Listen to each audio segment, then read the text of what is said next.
Why connect the funding of the government, the entire U.S. economy?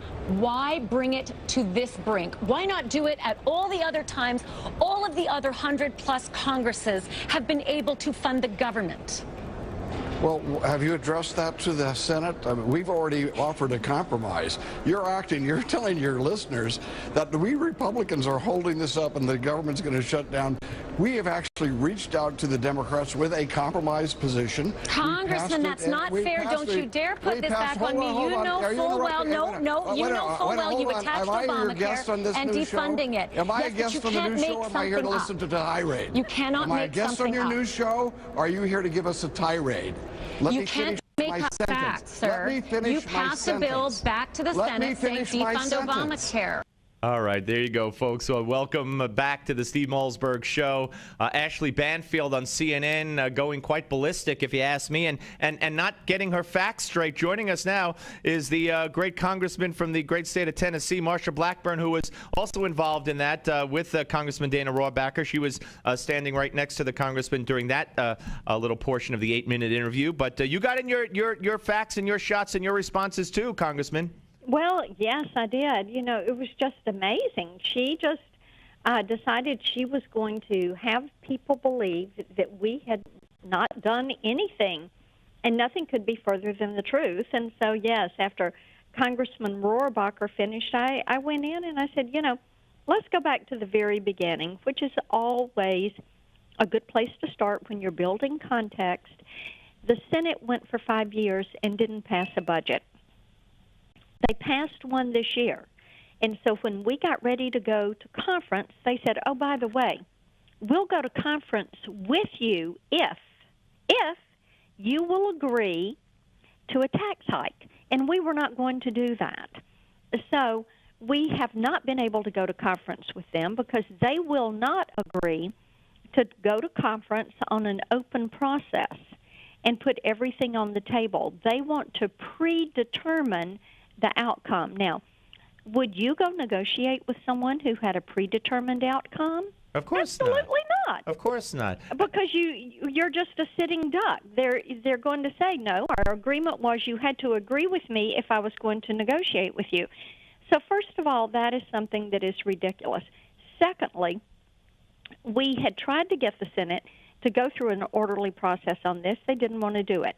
We send a CR over to them that addresses one of the primary issues that we have sent bill after bill after bill over to the floor to try to get them to address, and that is the issue of Obamacare. It is too expensive to afford. The exchanges don't work. They have given 1,200 waivers. They have made 19 executive order delays, 19. They have missed 47 legally binding regulatory deadlines. And all of this exchange is going to cost about 16 million hours and $5.3 billion to the U.S. economy. Right, and contrary to what she was claiming, Ashley Banfield, you sent over to the Senate a bill that called for the delay of implementation, not the total defunding of Obamacare. So she was wrong on that. Am I correct? You're correct. And see, we sent the defund bill first. That we have tried to get them to work with. They sent it back to us, so we said, fine. Here's our compromise. We will give you a 1-year delay. Since the president has already exercised 19 delays of this program and 1,200 waivers, here is a 1-year delay for everybody. It's a fairness issue. Let's delay the whole thing for a year, get it right. All right, so the bill that the Senate they're going to send back to you now again, rejecting your compromise. There's some talk among some. There was just a piece out at on one of the wires that the Republicans could back down, could just take this fight up with the debt ceiling. Where do you go from here with the Senate sending you back a bill that would say to your bill that you sent on Friday or Saturday rather that says no, just another clean CR? Where do you go from there? I think we send them back another bill.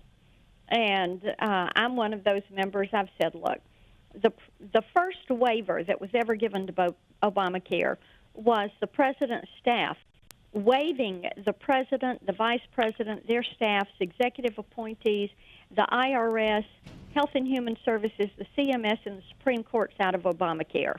They don't ever have to fool with it. So let's just put all federal employees, including all of those, into Obamacare. The president, this is his signature program. He should want to be in it, and he should want to be the first person to sign up for an exchange tomorrow. All right, so the CR would then take away that exemption for congressional staff as well, and for Congress, and for the president, and for his staff? That's what you're saying? Congress is already in it. Well, the staffs, though, there's a in it. subsidy, though, for the staffs, correct? It is the employer, it's the regular employer subsidy that federal employees get for their health insurance.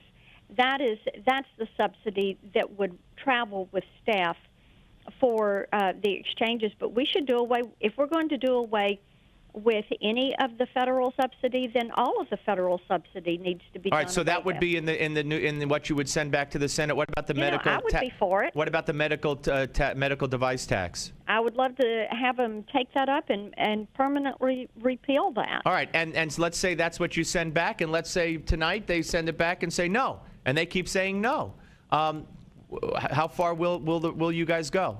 I can't answer that question because it's hard to talk on hypotheticals and say what will or what may not. All right, well, here's not a hypothetical. Could you imagine what you would have faced and what you would be facing if it was you guys standing there on that interview who hadn't yet checked in yet to the House of Representatives for work, and you had been playing golf, or you had been doing, as the president did, played golf, or whatever Harry Reid did over the weekend, but you had not been working? If it were the Republicans who had not been working, can you imagine the onslaught you would have faced? Oh, I can't even begin to imagine what would have happened to us if we had been off at ball games and playing all weekend and hadn't been working. I can't even imagine what the American people would be doing and saying right now.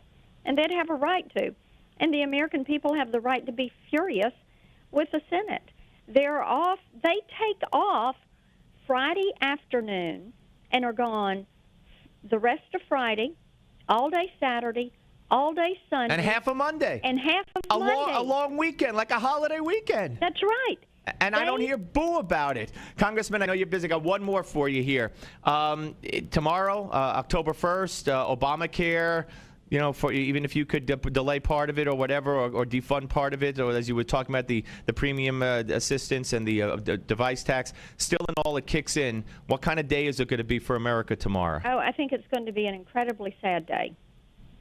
I think it's going to be a very confusing day. The program's not ready for prime time. It's too expensive to afford. You're going to see rate shock. You're going to see some people start issuing pink slips to people because they say, well, I guess it's finally going to go on the books, and so, we've got to cut our employees. And I think it's going to be a very tough day. And I saw in Tennessee in particular, compared to what people are paying now, for men and women, it's going to be outrageously high. 300% increase. Yeah, just outright. Congressman, keep up the good fight. You got most of America on your side, so we'll speak to you again soon. Thank you for your time. Thank you. Bye-bye. Bye-bye. Congressman Marsha Blackburn, ladies and gentlemen, from Tennessee. As the back and forth continues, 855-777-9660, 855-777-9660. What should the Republicans do? What about the Senate vacationing until about an hour ago from Friday afternoon? How is that possible? I want to hear from you guys on the Steve Mahlsberg Show, Newsmax TV and radio.